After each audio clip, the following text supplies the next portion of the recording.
የዘወትር አክብሮታዊ ሰላምታችን በያላችሁበት ድረስ ወደ ሸገር ታይምስ ቤተሰቦች እንደምናላችሁ ሁለታይ ዜናችን እነሆ በሰዓቱ ተመልሷል። እንደተለመደው አበይት ነጥቦችን አስቀድመን እናስተዋውቃችሁ። የጠቅላይ ሚኒስትር አብይ አህመድ የምስራቅ አፍሪካ ጉዳዮች አማካሪ ሚኒስትሩ ጌታቸው ረዳ የወልቃይት ጉዳይ ከዚህ ቀደም ከባድ ዋጋ አስከፍሎኛል ብለዋል። አቶ ጌታቸው ረዳ በወልቃይት ጠገዴ ሰቲት ሁመራ ዞን ሁመራ ከተማ ከሰላም ሚኒስትሩ እንደዚሁም ከዞን አስተዳዳሪዎች እነ ኮሎኔል ደመቀ ዘውዱ ጋር ያደረጉት ንግግር በብዙዎች ዘንድ መነጋገሪያ ሆኗል። ዝርዝሩን እንመለስበታለን። ከዚህ ውጪ ፊልድ ማርሻል ብርሃኑ ጁላ በባሌም ይሁን በቦሌ የባህር በር ማሳካታችን አይቀርም ሲሉ የተናገሩት ጉዳይ መነጋገሪያ አጀንዳ ሆኖ ቀጥሏል። እንመለከተዋለን። ጅቡቲ ለኢትዮጵያ ታስቦ የነበረውን የታጁራ ወደብ ለሳውዲ መስጠቷ ተሰምቷል። ጉዳዩ እንዴት ይታያል? ሌላኛው ትኩረታችን ነው። ቅዱስ ሲኖዶስ ለትግራይ ጳጳሳት ያቀረበውን ግልጽ ጥሪ እንደዚሁም የተከሰሱትን አውሮፕላኖች ጉዳይ የተመለከቱ ዝርዝር ጉዳዮች የዜናችን ትኩረት ናቸው። እንደተለመደው እያደመጣችሁን አብራችሁን ቆዩ።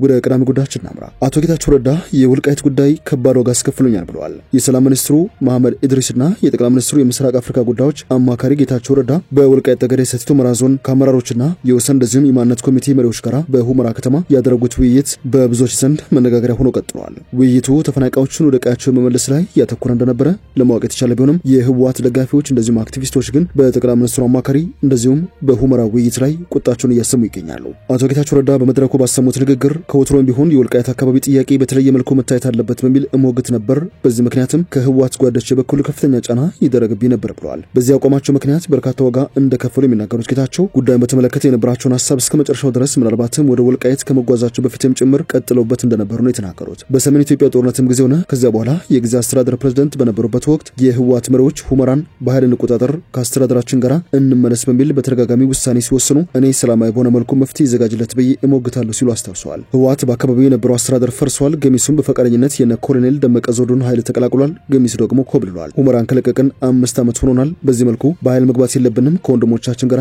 እንመካከር፣ ወደ ጎንደር ከሚያዘነብሉ ወደ ሽሬ እንዲመጡ እናደርጋቸው የሚል ክርክር አቅርብ ነበር ብለዋል። ጌታቸው ሲቀጥሉ ቃፍታ ሁመራ የት እንደሆነ የማያውቅ ሰው ቃፍታ ጨረቃ ላይ ይሁን ወለጋ ላይ ይሁን የሚያውቅ ሰው አስተዳዳሪ በሚል ከሆነ ቦታ አንስተው እንደሾሙ ታውቃለሁ ያሉ ሲሆን እኛ ሁመራን ከለቀቅነው 5 ዓመት አልፎናል። አንዳንዱ ተነስቶ ምዕራብ ትግራይ እንቆጣጠር ብሎ ሲዝት ይታያል። ነገር ግን ዘላቂ መፍትሄ ሰላማዊ አማራጭ ብቻ ነው ብለዋል። እኔ ስፍራውን ወልቃይት ጠገዴ እንደሚባል በታሪክ ስቸው አላውቅም ያሉት አቶ ጌታቸው በኋላ የመጡት ስያሜዎች በትግርኛ የማካለል ሂደት ነው፣ እርሱ ደግሞ ለአስተዳደር እንዲመች ተደርጎ የተዋቀረ ነው የሚሉት ጌታቸው ራሱን ማስተዳደር የሚችል አካባቢ ከፌዴራል ፕሮጀክቶች ፈጽሞ መራቅ የለበትም ሲሉ ሞግተዋል። በርካታ የምርምር ጣቢያዎች አሉ፣ ሌሎችም የልማት ተቋማት አሉ።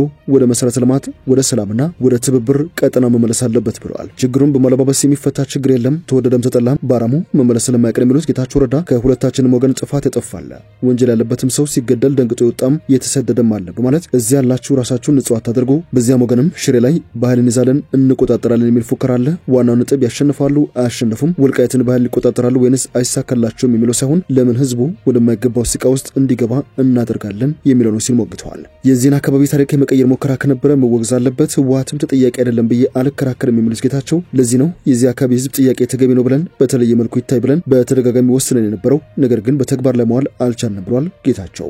በማይካድራ የተፈጸመውን ጭፍጨፋ በተመለከተ ይጠና ማን አጠፋ የሚለው ይታወቅ እኛም እንጠይቃለን ያሉ ሲሆን ነገር ግን የህዝብ ጠብ አይደለም መባሉ የሚያጽናና ጉዳይ ነው በማለት ወደ ሱዳንና ወደ ሌላ አካባቢ የተፈናቀለ የወልቃይት ተወላጅም ካለ ይመለስ፣ ሁኔታዎች ተመቻችተው ሁሉም ወገን መቋቋም ወደ ቤቱ መመለስ አለበት ባይ ናቸው።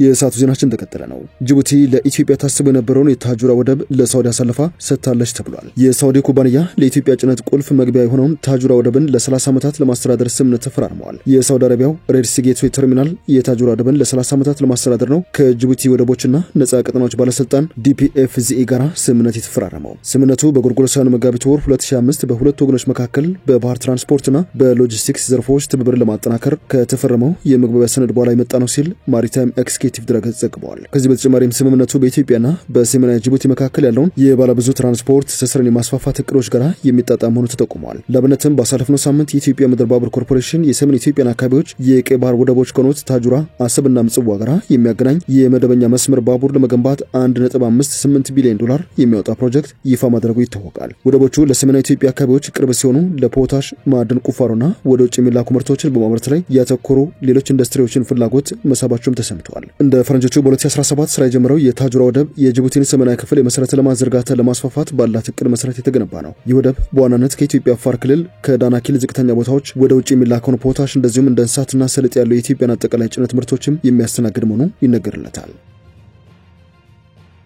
ፊልድ ማርሻል ብርሃኑ ጁላ በባሌሙን በቦሌ ኢትዮጵያ የባህር በር ማግኘቷ ማሳካታችን አይቀርም ሲሉ ያስተላለፉት መልእክት መነጋገርነቱ ቀጥሏል። ፊልድ ማርሻሉ እንዴት በ2 ሚሊዮን ማህበረሰብ ጥቅም የ200 ሚሊዮን ህዝብ ጥቅም ይዘጋል ሲሉ ነበር በቁጭት ተሞልተው ባሳለፍነው ሳምንቱ መጨረሻ የመከላከያ ሰራዊት ቀን አከባበር ላይ ንግግር አሰምተው የነበሩት። የጦር ኃይሎች ጠቅላይ ኤታማዦር ሹሙ ፊልድ ማርሻል ብርሃኑ ኢትዮጵያ ሰላም፣ ልማትና የባህር በር መዳረሻ እንደሚያስፈልጋት አጽንኦት ሰጥተው ከተናገሩ በኋላ ብዙዎች ጉዳዩን መነጋገር ያደርገውታል። ፊልድ ማርሻሉ እነዚህ 3 ርዕሰ ነጥቦች የግዴታ ለኢትዮጵያ ያስፈልጋታል ያሉ ሲሆን የኢትዮጵያን ወደብ አልባ ወይንም ላንድ ሎክድ መሆን ፍትሃዊነት በተመለከተም ግዙፍ ጥያቄ ምልክት አስቀምጠውበታል። ፊልድ ማርሻል ብርሃኑ ጁላ ባሳለፍነው ቅዳሜ ጥቅምት 15 ቢሾፍቱ በሚገኘው የባህር ኃይል ስልጠና ማዕከል በተከበረው 118ኛው የኢትዮጵያ መከላከያ ሰራዊት ቀን ላይ ንግግር ያደረጉ ሲሆን የኢትዮጵያ ህዝብ ቁጥር አሁን ላይ 130 ሚሊዮን መድረሱን ተናግረዋል። በሚቀጥሉት 25 ዓመታት ውስጥ ደግሞ የህዝብ ቁጥሩ 200 ሚሊዮን ይደርሳል ያሉት ፊልድ ማርሻል ብርሃኑ ጁላ ያይዘውም እንዴት በ2 ሚሊዮን ማህበረሰብ ጥቅም የ200 ሚሊዮን ህዝብ ጥቅም ይዘጋል? ፍትሃዊ አይደለም፣ ዓለም አቀፍ ህግም አይደለም፣ ምክንያታዊም አይደለም ባይ ናቸው። ፊልድ ማርሻሉ በስም ያልጠቀሷቸው ነገር ግን ታሪካዊ ጥላቶች ሲሉ የገለጿቸው አካላት ኢትዮጵያን የባህር በር እንዳታገኝ ማድረጋቸውን ጠቅሰዋል። በማከልም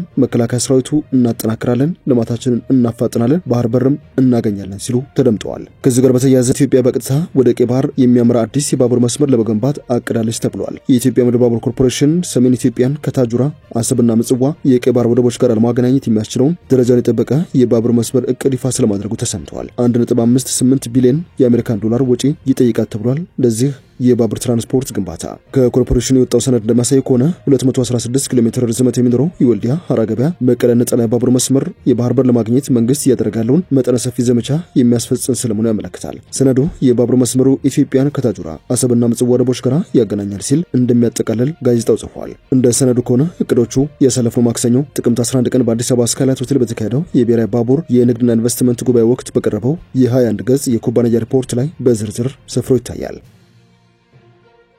ከጥቅምት 11 እስከ ጥቅምት 17 2018 ሲካሄድ የቆየው የኢትዮጵያ ኦርቶዶክስ ተዋሕዶ ቤተክርስቲያን ቅዱስ ሲኖዶስ ምልዓተ ጉባኤ የመዋቅር ግንኙነቱ ወደ ቀደመ ቦታው እንዲመለስ ቅዱስ ሲኖዶስ በትግራይ ክልል ለሚገኙ አባቶች ካህናትና ምዕመናን ያልተቆረጠ የሰላም ጥሪውን ማስተላለፍ እንደሚቀጥል ውሳኔ አሳልፈዋል። የጉባኤውን መጠናቀቅ አስመልክቶ መግለጫ የተሰጠ ሲሆን ቅዱስ ሲኖዶሱ በማጠቃለያ መግለጫው ከትግራይ አህጉረ ስብከት ጋር ያለው ግንኙነት ወደ መዋቅሩ እንዲመለስ በድጋሚ ጥሪ አቅርበዋል። ቅዱስ ሲኖዶሱ ትግራይ አህጉረ ስብከት የሚገኘው ህዝበ ክርስቲያን ህዝባችንና ወገናችን ስለሆነ አብያተ ክርስቲያናቱና ገዳማቱ የቤተ ክርስቲያናችን መንፈሳዊ ሀብቶች በመሆናቸው አህጉረ ስብከቱም የተደራጁት በኢትዮጵያ ኦርቶዶክስ ተዋሕዶ ቤተክርስቲያን ቅዱስ ሲኖዶስ በመሆኑ የቅድስት ቤተክርስቲያን ህግና ቀኖና ተጠብቆ የቅዱስ ሲኖዶስ ልዕልና ተከብሮ የመዋቅር ግንኙነቱን ወደ ቀደመ ቦታው እንዲመለስ የቅድስት ቤተክርስቲያናችን የሰላም የአንድነትና የይቅርታ በር ክፍት መሆኑን ከመግለጽ ጋር ቅዱስ ሲኖዶስ በክልሉ ለሚገኙት አባቶች ካህናትና ምዕመናን ያልተቆረጠ የሰላም ጥሪ ያስተላልፋል ብለዋል። በማከልም ቀደም ሲል ለዚህ ጉዳይ የተሰየመ ኮሚቴ ስራውን አጠናክሮ እንዲቀጥል ሊቃውንቱ ካህናቱን መላው ህዝቡንና የቤተክርስቲያኑን አንድነት ለማጠናከር በሚደረገው ጥረት ሁሉ የበኩላቸውን እንድትወጡ ሲል ማሳስበዋል። ቅዱስ ሲኖዶስ ባካሄደው ጉባኤ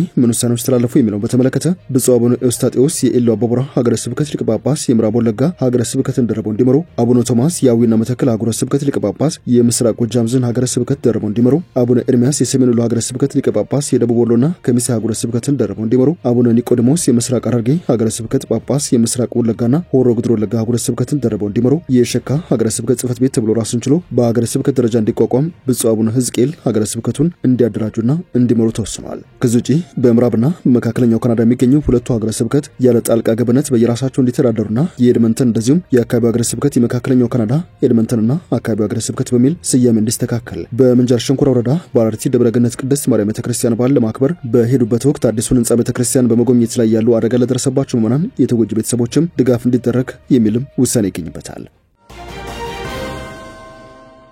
ወደ ዜናችን የመጨረሻ ጉዳይ እናብራ። የ77 ዓመቱ ፕሬዝዳንት ለሌላ የስልጣን ዘመን እንዲወዳደሩ የሚያስችላቸው ውሳኔ ተላልፏል። የጅቡቲ ምክር ቤት በአገሪቱ ህገ መንግስት ለፕሬዝዳንትነት የሚወዳደሩ እጩዎች ላይ የተጣለው የዕድሜ ገደብ እንዲነሳ የቀረበ የውሳኔ ሐሳብ በሙሉ ድምጽ ጸድቋል። ውሳኔው ፕሬዝዳንቱ እስማኤል ኦመር ገሌህን በሚያዝያ 2018 በሚካሄደው ምርጫ ለስድስተኛ የስልጣን ዘመን በድጋሚ እንዲወዳደሩ መንገድ የከፈተ ነው። የጅቡቲ ህገ መንግስት ዕድሜው ከ75 ዓመት በላይ የሆነ ግለሰብ ለፕሬዝዳንትነት መወዳደር እንደማይችል ይደነግጋል። የህገ መንግስቱ ገደብ በመጪው ሚያዝያ ይካሄዳል ተብሎ በሚጠበቀው ምርጫ የ77 ዓመቱ ጉሌ በሊህ እንዳይወዳደሩ ያገዳቸዋል። ይሁንና የዕድሜ ገደቡ እንዲነሳ የቀረበውን የማሻሻያ ውሳኔ 65 አባላት ያሉት የጅቡቲ ምክር ቤት በሙሉ ድምጽ እንዳጸደቁት አፈጉባኤ ድሌታ መሐመድ ድሌታ ለፈረንሳይ ዜና አገልግሎት ተናግረዋል። ፕሬዝዳንቱ በምክር ቤቱ ይሁንታ ያገኘውን ውሳኔ ማጽደቅ አሊያም ህዝበ ውሳኔ እንዲካሄድ መጥራት ይኖርባቸዋል።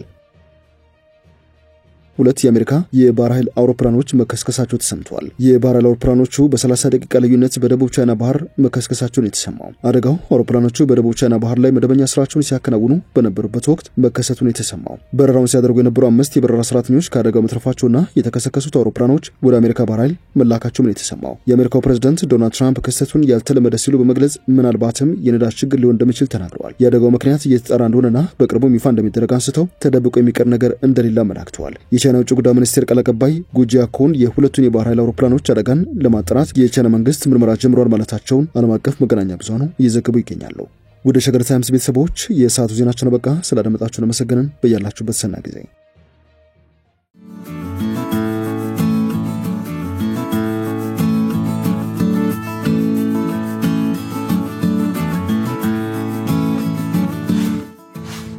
ሸገር ታይምስ ሚዲያን ሰብስክራይብ በማድረግና ደወሉን በመጫን ይከተሉን።